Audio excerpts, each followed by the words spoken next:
On my phone. I don't know how much room I have, but I have like a major memory card. Hi, I'm Dara. I'm 27 years old, and this is my WalkAway story. I posted my story a while back on the thing, and I made a video, but I don't know if it got lost in translation or wasn't posted. It doesn't really matter. That's not the point of this. The point is just to kind of get it out. As somebody who is an INFP and stuff, I've always kind of been led by my personal morals and stuff, and so it's kind of interesting. So I guess I'll start at the beginning. Growing up, I didn't really think about politics. I was always pro-life because it made no sense to be pro-choice, because to me, living things grew. Living things grow. Like, that's my main argument. So I kind of started getting into politics once I turned 18, because I was really excited to be able to vote. I thought it was the greatest opportunity in the world, and I was honored to be able to, have that honor. So I've registered to vote when I was 17 and a half at a gay pride festival, which some people may think that it was illegal, but I would have been 18 before the next election, so apparently it counted, at least in my state. So one of the things you should know is that living in Washington State, they require you now, and they did when I registered, so like 10 years ago, to register as a certain party. You have to register as either Democrat or Republican. You can't register as independent or the Green Party or anything else. It's one or the other. Now, that's incredibly invasive, but that is just the way that life works, I guess.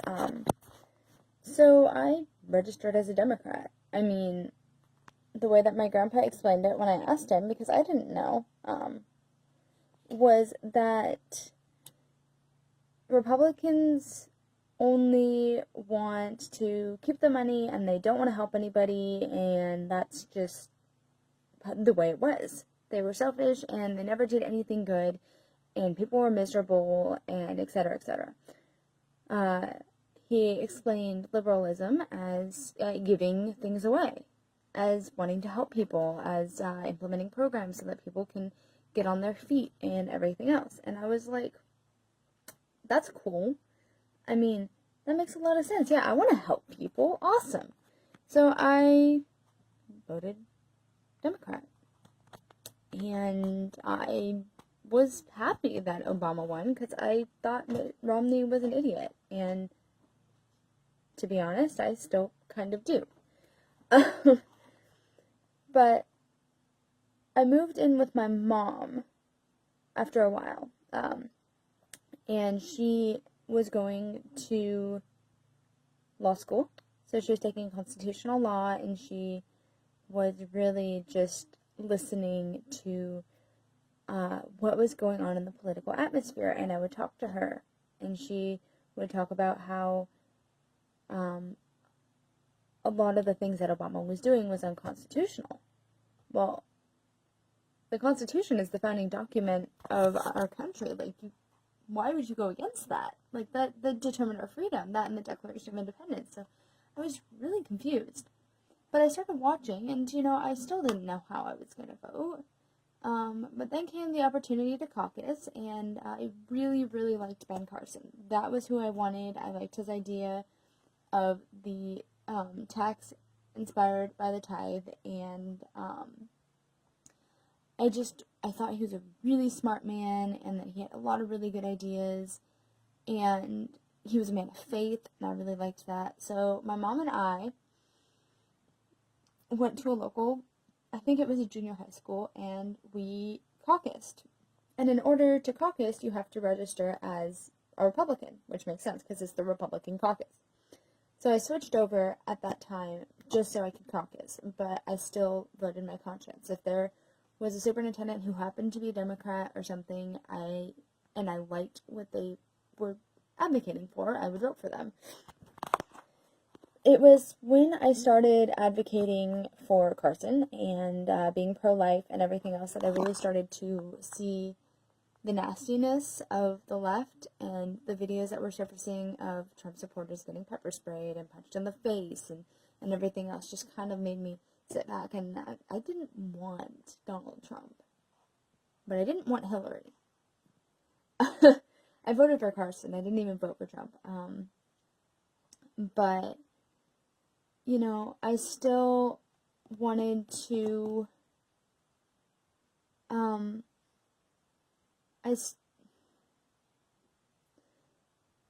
I still, wanted to, you know, learn more and everything else. And so, like, I started looking these things up, and I would start alerting people, you know, like, have you heard about this? Have you, you know, like, I didn't know what the big deal about Benghazi was. I didn't, you know, like, I was so politically dead and so brainwashed that when I found these things out, it broke my heart. And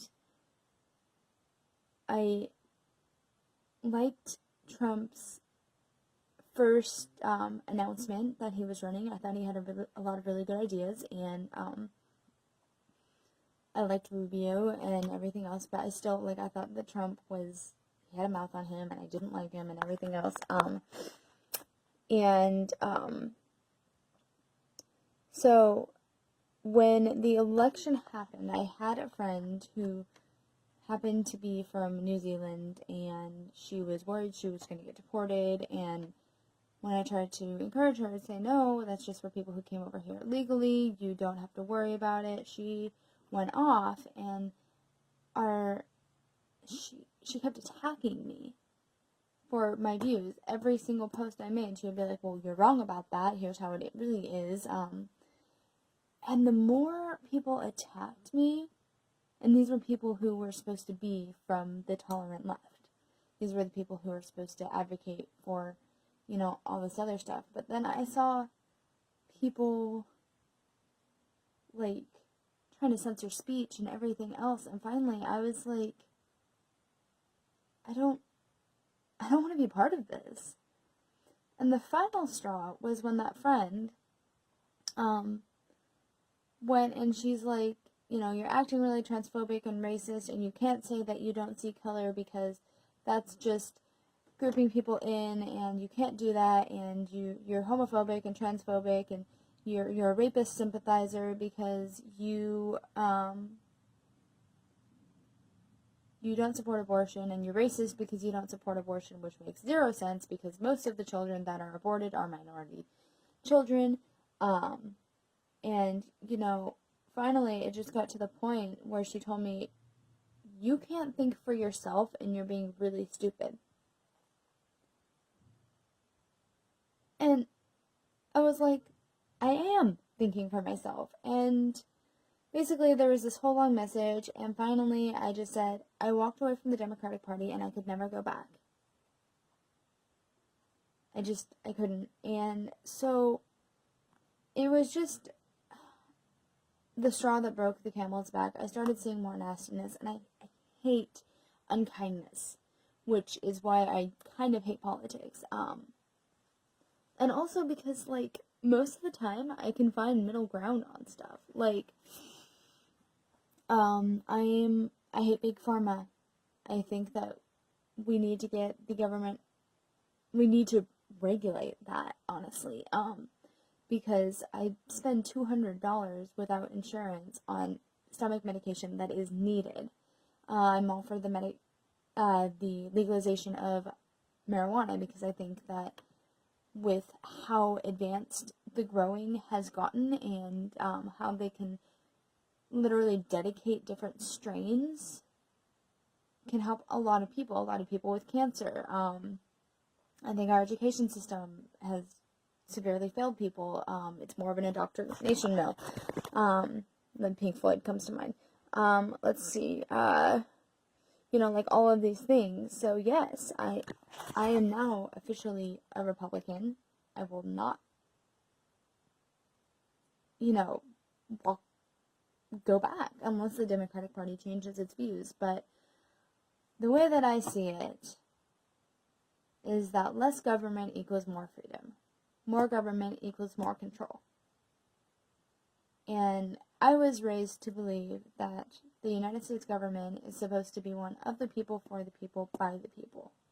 Which means that the government is supposed to get its nose out of our business. And so, that's why I walked away. I don't want government control.